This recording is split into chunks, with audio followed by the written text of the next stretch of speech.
Hello there and welcome to Crotty's Home Baked Kitchen, and I'm your host Donal Crotty. I'm delighted and honoured to be taking part in this special event celebrating the traditional Irish festival of Samhain.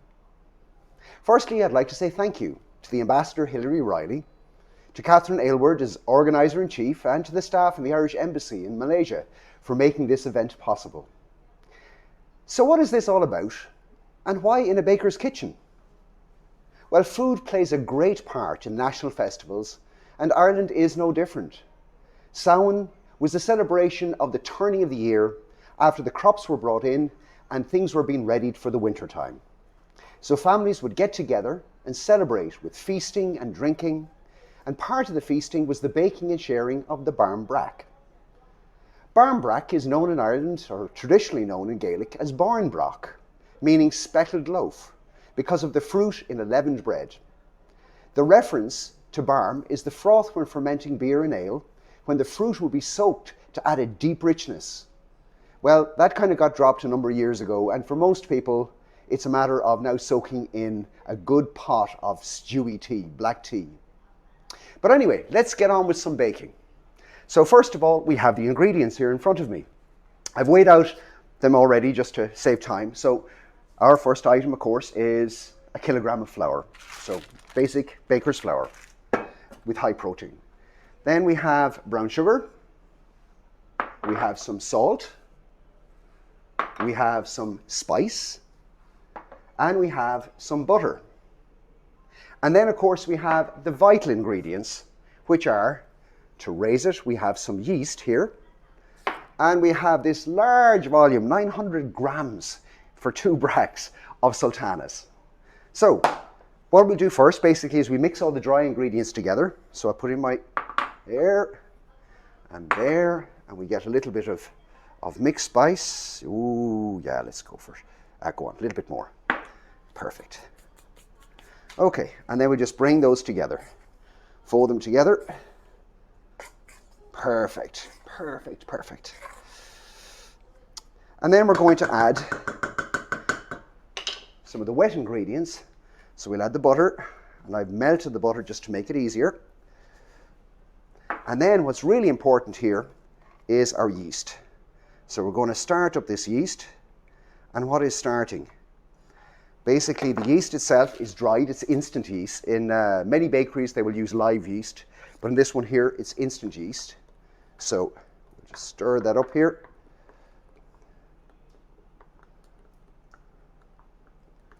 Perfect. Now, what we do is we leave that for a few minutes for it to start. When we see it starting to froth and to bubble up, it means that the yeast is ready to be able to put into the mix. So let's take this here and we'll put it in our mixer. Okay, locked in. And as I said, we have our 2 extra special items. Our yeast here. I'm just waiting for it to start frothing. It'll froth very soon. It takes usually about, I don't know, about 20 seconds, 40 seconds, up to a minute, depending. But you always do it with a little bit of sugar and also warm water, which we'll do when we're adding to the ingredients anyway. So I'm going to add these things in a few minutes, but I'll just give you a reason why I'm not going to have you listen to this, because this mixer is really, really noisy. Okay, so what we do is we'll mix it away, and we're going to take this through, and then we'll come back to you and we'll show you what the next step is. So come back soon. And now basically we stop the mixing so the noise is gone. And we're going to take this off here. Cut off beautiful. Now, so what you can see here is what we got the bowl. So it's a good fine mix with a lot of colour from the raisins and the sultanas. So first thing you want to do is we're going to clear from the sides of the bowl a little bit. That's it. And then we're going to go to a process of doing a bit of kneading.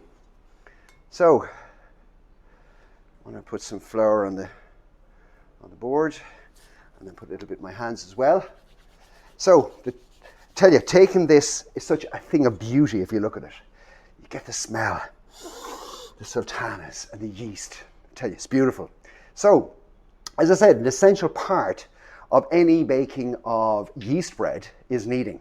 And kneading, the process of kneading basically is manipulating the gluten in the flour. So it creates that layering and allows the air to build in. So it's basically building a structure and a texture to the bread. And in the case of brack, it's really important because you have such a weight of fruit inside. If you didn't do this properly, what you end up with a dry loaf on top and you end up with a soggy fruit on the bottom. So hopefully today, not hopefully, of course today, everything will be fine. So we'll take this out now. As I said, this is enough to do 2, so we'll be dividing it up later. Now, okay. Now, perfect. Okay. Now I'm just going to put a little bit on top, and in my hands as well. And we will start doing the kneading. Okay. So, just to stop it from sticking to the surface. I've made it. So we push it down, draw it in, and pull it, push it down, draw it in, and draw it in, and pull it in. So this creates the layering as you go along. And just get a bit more flour, my hands. Okay. So we're very near for this, the first one. We'll be kneading it again later, as you will see. So what we do now, basically, is round it up. I'm going to put it in a bowl. There we are. And perfect. So we're going to leave that there, and then we're going to put a little to help it prove. And this process takes about an hour, and you'll see what it is now. Then in about an hour's time, we'll come back and it'll about double its size. So, now that we put that into the thing, so what got me into bread baking? And it was basically a family tradition, starting with Tom Crotty and Carlo in the early 1900s, and continuing to this day with my brother Tom, who still has a bakery in Carlo, and he's the 6th generation of Crotty as bakers in the southeast area of Ireland. So basically, I started my trade in Carlo as a young boy. And I used to, when I was kind of 9, 10 years of age, be in the back making up boxes, the boxes that you get cakes in, and then crumbing breadcrumbs. And time after that, basically I would help serve in the shop and fill the trays and all that kind of thing. And then when I got into my teens, I started working in the bakery first and then working in the confectionery afterwards. So I got some of the trade skills, and I guess since then I've had a love of baking and a love of cooking. And although I've not done it per se professionally, it's only like recently that I've taken that graw that I had, or love that I had for baking, and the COVID-19 offered an opportunity for me to rethink some things, so I started home baking here in Malaysia. So anyway, what we'll do now is we'll let the bread do its own thing, and I will be back to you shortly. Welcome back, and it's just a little over an hour later, and we shall do a bit of unveiling. So, if you remember how it was and how it is. So it's roughly doubled in its volume. And at this point, what we want to do is we want to, first of all, what they call knock it back. And knocking it back basically is taking out the air out of it for this time, because we're going to knead and prove it again, okay? So we'll knock it back. Ooh, yeah, beautiful. I need to put a little bit of flour in my hands.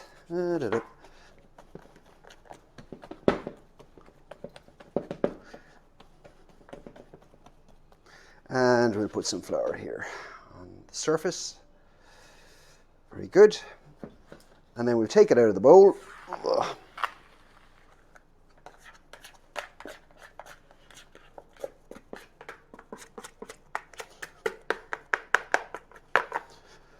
Okay.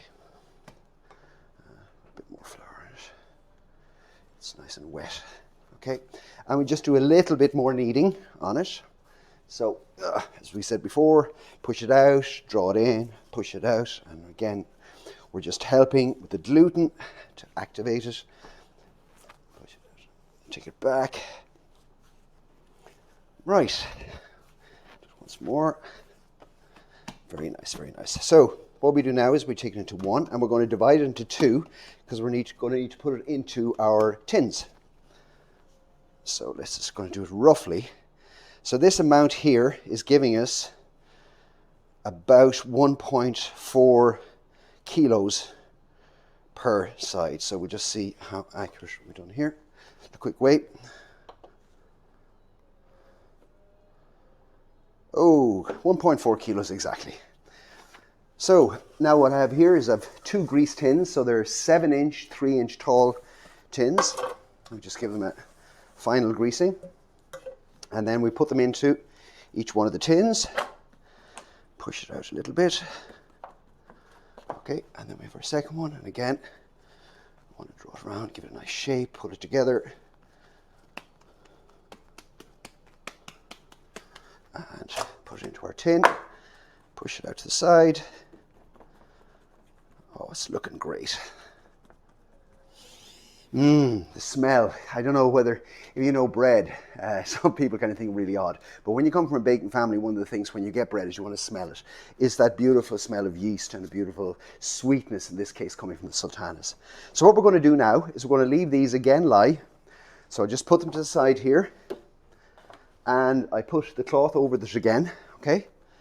So the idea of creating the humidity for proving, and because we're in Malaysia, we don't have a problem with heat in this country.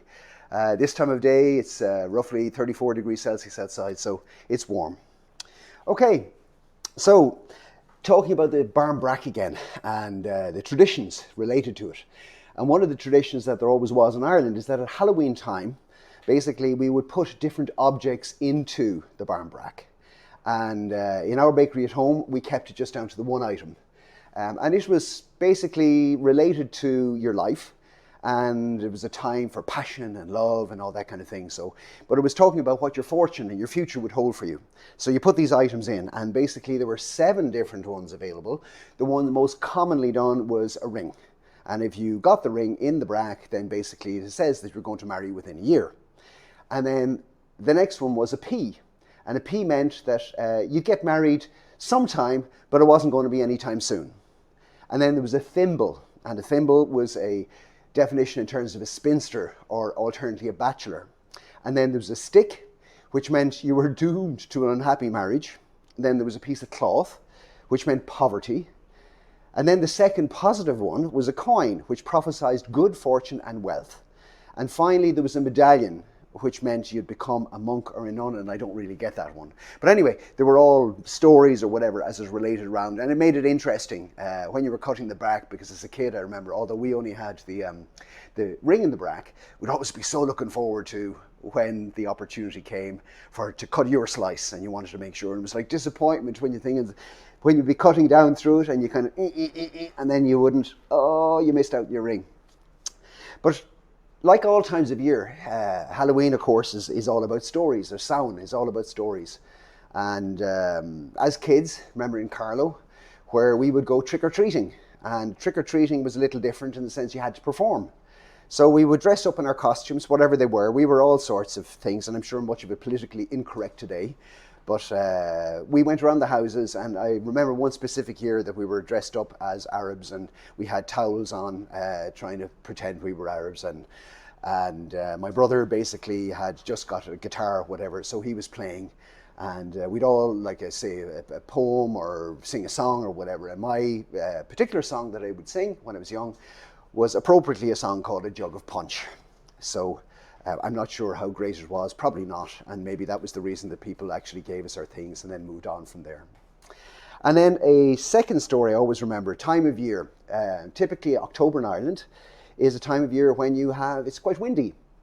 And we had a foreman working in the shop, and Bobby was his name, and Bobby was a really nice man and very helpful, whatever. But Bobby had an accident when he was in younger years, and as a result he had a problem with his hip and whatever, so he was in pain a lot of the time. So unlike today, when you can get the right medications, in those days all there was a little drop of whiskey. So Bobby used to basically go out and go across the road to a pub called Jimmy King's in Tull Street, Carlow, and he would get a little bottle. Now, none of us, of course, knew that, but we did get a little smell of Bobby's breath sometimes. And then down the side street, around the corner from, if you know Carlow, the Ritz Cinema, there was the Ritz Ballroom down Charlotte Street, and we had our storeroom directly opposite. Now, the Ritz Ballroom had a flat roof on it. And of course, no one knew the wiser. But then one particular year, there was a big storm around Halloween. And what happened on the night of the storm is that basically it blew all of Bobby's little miniature bottles of whiskey onto the ground. The whole area of Charlotte Street in front of our storeroom and in front of the Ritz Ballroom was covered with shattered glass from all these little baby bottles. So Bobby's story, which of course no one talked about or whatever, became realised in that moment. But anyway, there are great stories to be told, I'm sure, for everyone out there in terms of sound, but they're just a couple of mine. And now, again, we have our 2 tins ready to prove. It's going to take about another hour for them to prove properly. They're, again, about double size, just overflowing a little bit on it. And we'll come back to you shortly.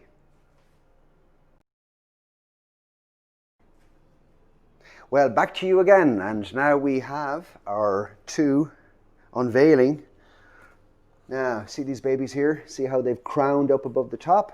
You have your beautiful 2 babies here. And now what we're going to do, before we put them in the oven, we want to egg wash them.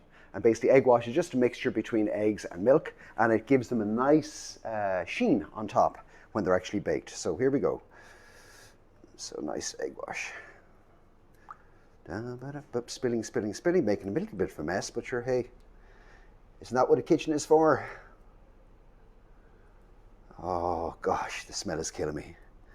Can't wait to have a taste of these 2 little babies.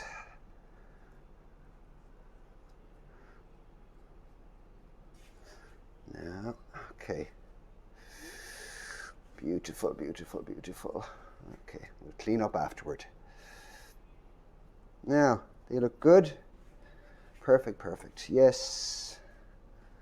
And here we go. So we put them in the oven at 180 for roughly 45 minutes. So here we go. And number 2.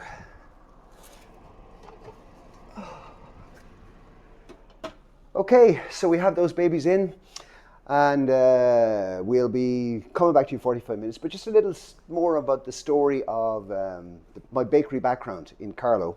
And what I learned, I guess, as a kid, and learned a lot through the bakery tradition. And that was my dad, Tom Crotty. And he was a hard taskmaster sometimes.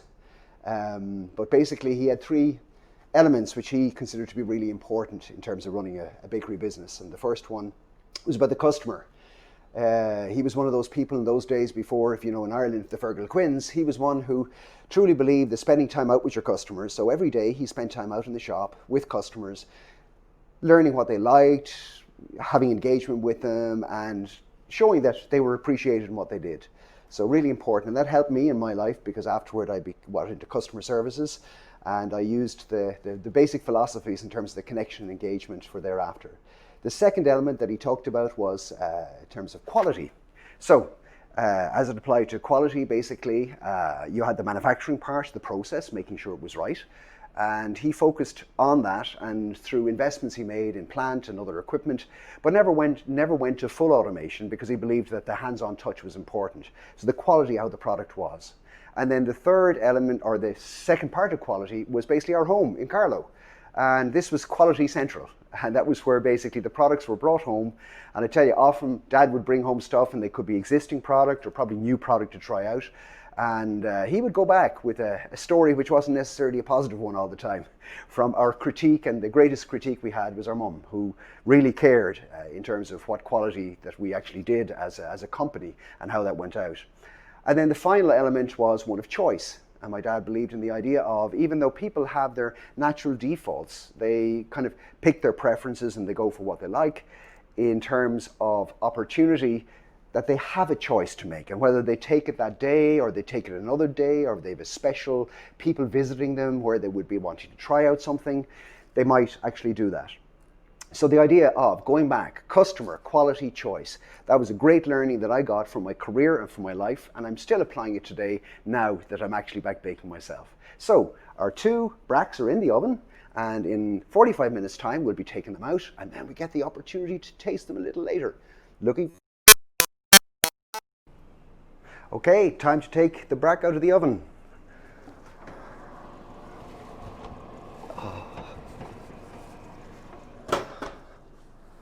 And there it is, a thing of beauty. Look at that. Now we leave that there to cool, but we did one earlier. So we can cut that, but first of all, as one has, like with a brack, one must always have a cup of tea. So some Barry's tea from home. Perfect. A drop of milk. I'm still one of those people like me a little bit of sugar. Oops.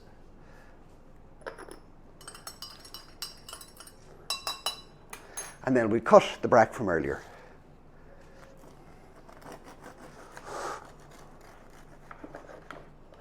Oh, beautiful. Look at that. Gorgeous. So cut a piece off. And of course some butter.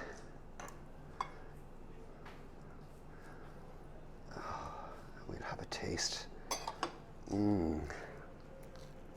Mmm. Mmm. Mmm.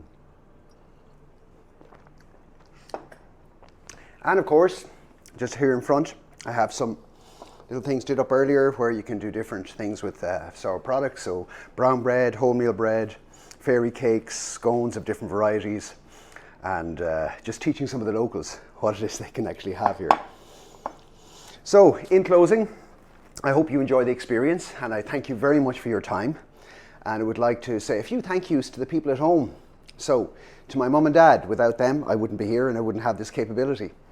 With my siblings, Mary, Paddy, Alico and Tom, and my kids, Laura, Tom and James, and then my friends in Ireland and my friends here in Malaysia who've made me so welcome. And then last but not least, I'd like to bring someone into the thing who's been behind the camera for this video shoot. Is my partner, Carol. Say hi. Hello. And just to say thank you again, Telemakase, and Happy Halloween, and everyone. Ihe Sauna Honaguiv. Thank you very much. Back to my thing, enjoy my brack. I hope you'll enjoy yours too.